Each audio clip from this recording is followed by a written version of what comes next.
Siapakah kira-kiranya yang pantas disebut sebagai bapak pembangunan Ibu? Bapak-bapak hadirin pemuda-pemudi sebangsa setanah air dimanapun kalian berada, dari Sabang sampai Merauke, dari dalam Indonesia hingga keluar Indonesia, siapakah kira-kira yang pantas disebut sebagai bapak pembangunan atau bapak infrastruktur? Kira-kira siapa? Apakah Jokowi atau Soeharto?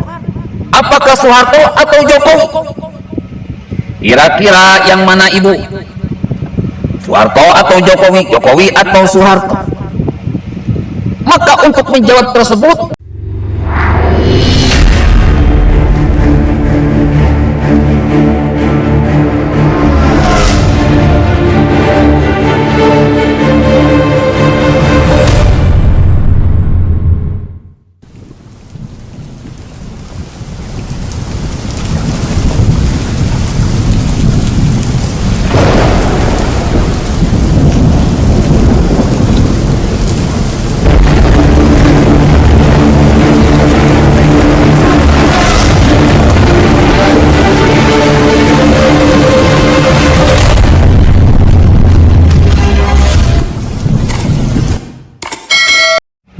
Assalamualaikum warahmatullahi wabarakatuh.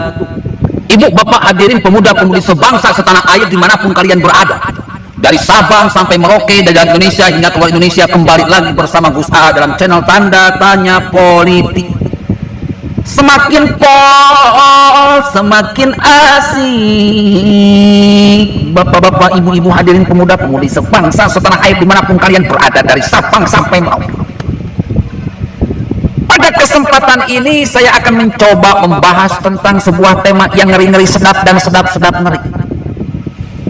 Siapakah kira-kiranya yang pantas disebut sebagai bapak pembangunan Ibu? Bapak-bapak hadirin pemuda-pemudi sebangsa setanah air dimanapun kalian berada, dari Sabang sampai Merauke, dari dalam Indonesia hingga keluar Indonesia, siapakah kira-kira yang pantas disebut sebagai bapak pembangunan atau bapak infrastruktur? Kira-kira siapa? Apakah Jokowi atau Soeharto? Apakah Soeharto atau Jokowi? Kira-kira yang mana Ibu? Soeharto atau Jokowi? Jokowi atau Soeharto? Maka untuk menjawab tersebut, Bapak Ibu harus mendengarkan firman Allah Subhanahu wa taala. Bismillahirrahmanirrahim. Inna fi khalqis samawati wal ardi wa ikhtilafil laili wan nahari la ayatin li ulil albab. Sesungguhnya dalam penciptaan langit dan bumi dan silih bergantinya siang dan malam terdapat tanda-tanda bagi orang-orang yang berakal, berpikir yang cerdas otaknya, cerdas alatnya. Orang yang cerdas otak, orang yang cerdas alat, orang yang cerdas mental pasti melihat rekam jejak, melihat bukti, melihat fakta, tidak percaya oleh survei bayaran. Dulu digembar-gemborkan bahwa Soeharto ini bapak pembangunan. Nggak tahu siapa yang mencetuskannya. Apakah Soeharto sendiri? Apa yang sudah dibangun Soeharto? Ya mungkin yang dibangun Soeharto cuma pembangunan di DKI Jakarta saja. Yang terlihat itu pembangunan di era Soeharto itu cuma pembangunan di DKI Jakarta. Meskipun kata Menteri Keuangan Sri Mulyani bahwa Soeharto membangun negara ini tanpa adanya manajemen, tanpa adanya catatan, ngebangun negara asal-asalan, tidak pakai ilmu. Akhirnya banyak aset negara yang hilang. Kalau kita mau lihat seperti apa pembangunan di Orde Baru, maka lihatlah pembangunan di Korea Utara. Pembangunan infrastruktur gagal, cuma terfokus di satu titik. Apalagi pembangunan manusia sangat-sangat gagal. Jadi kalau begitu nggak pantas Soeharto disebut sebagai bapak pembangunan, bapak infrastruktur. Tidak mampu membangun infrastruktur, tidak mampu membangun manusianya. Simpel aja, dulu saya waktu kecil mau naik bis, itu bisnya sedikit, yang naiknya banyak. Akhirnya naik bis kota ini sudah masuknya susah, keluar bis apalagi. Bisnya sedikit, orang yang naik bisnya banyak, akhirnya banyak copet juga di dalamnya. Naik bis nggak seberapa, dompet hilang. Pokoknya berjubel, udah nggak ada AC, berjubel. Terus lihat, kalau orang mau mudik, dulu zaman Soeharto mana ada rakyat yang punya motor, rakyat yang punya mobil. Semuanya pada naik kereta api, pada naik bis. Gak ada, jarang sekali orang punya motor, jarang sekali orang punya mobil. Ketika naik bis berjubel, ketika naik kereta api berjubel. Malahan kalau naik kereta api banyak orang yang duduk di atas atap kereta api. Di dalam penuh, ada yang bergelantungan di pintu-pintu kereta api. Di atasnya apalagi. Pokoknya lah, intinya tidak nyaman.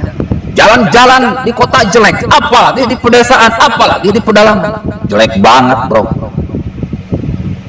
Jadi ketika muncul seorang Jokowi sebagai pembanding, maka sudah jelas mas bro, Soeharto sudah dicabut sebagai pahlawan pembangunan.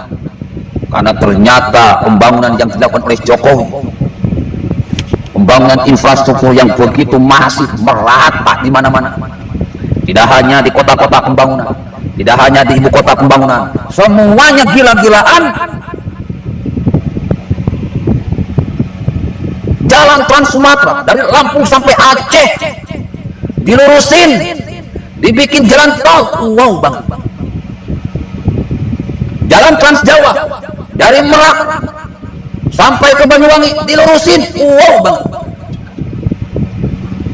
Begitu pula nanti ada Trans Bali, Trans NTT, Trans Papua. Trans Papua sudah ada, Trans Ambon, Trans Sulawesi, Trans Kalimantan. Bahkan mungkin kalau Jokowi benar-benar bisa 3 periode, bisa 4 periode, baik bisa 5 periode, maka kita akan mencapai pembangunan infrastruktur yang wow banget.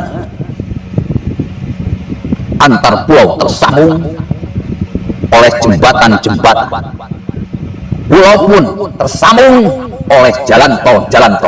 Maka ketika jalan sudah terbentuk, disitulah Indonesia akan benar-benar mencapai kesejahteraan bagi seluruh rakyat Indonesia. Tidak hanya pertumbuhan ekonomi, tidak hanya pertumbuhan pembangunan, tetapi pertumbuhan manusia pun akan sangat pesat kalau jalannya bagus dan terhubung dari satu pulau ke pulau yang lain. Di era Jokowi sekarang yang namanya angkutan umum sudah kosong, sudah kagak laku. Tetapi meskipun begitu kosong, fasilitas yang ada di angkutan umum dibuat sekelas eksekutif, padahal ekonomi. Kereta api pun seperti itu, dibuat eksekutif, padahal ekonomi. Ber-AC nyaman, sudah nyaman, murah. Ada LRT, ada MRT. Ya, pokoknya jauh banget dengan Soeharto. Jadi jelas ya Bu, Bapak-bapak hadirin pemuda-pemudi sebangsa setanah air, yang pantas mendapat gelar sebagai pahlawan pembangunan, pahlawan infrastruktur, pahlawan revolusi, itu bukan Soeharto, apalagi SBY, bukan, tetapi adalah Jokowi. Apalagi kalau Jokowi mau menjalankan revolusi otak, revolusi akhlak, revolusi mental, maka lengkap sudah Mas Bro. Ibu bapak hadirin pemuda-pemudi sebangsa setanah air, pantas enggak rakyat meminta kepada Jokowi untuk 3 periode? Pantas. Pantas enggak rakyat meminta Jokowi untuk 4 periode? Pantas. Pantas enggak rakyat meminta kepada Jokowi untuk 5 periode? Pantas. Pantas enggak rakyat meminta kepada Jokowi untuk menjadi presiden seumur hidup? Pantas. Coba di tangan Jokowi yang namanya keadilan sosial, keadilan hukum, keadilan pembangunan bisa dilaksanakan, bisa dilakukan, bisa digenjot dengan secepat-cepatnya. Billahi taufiq wal hidayah. Wassalamualaikum warahmatullahi wabarakatuh.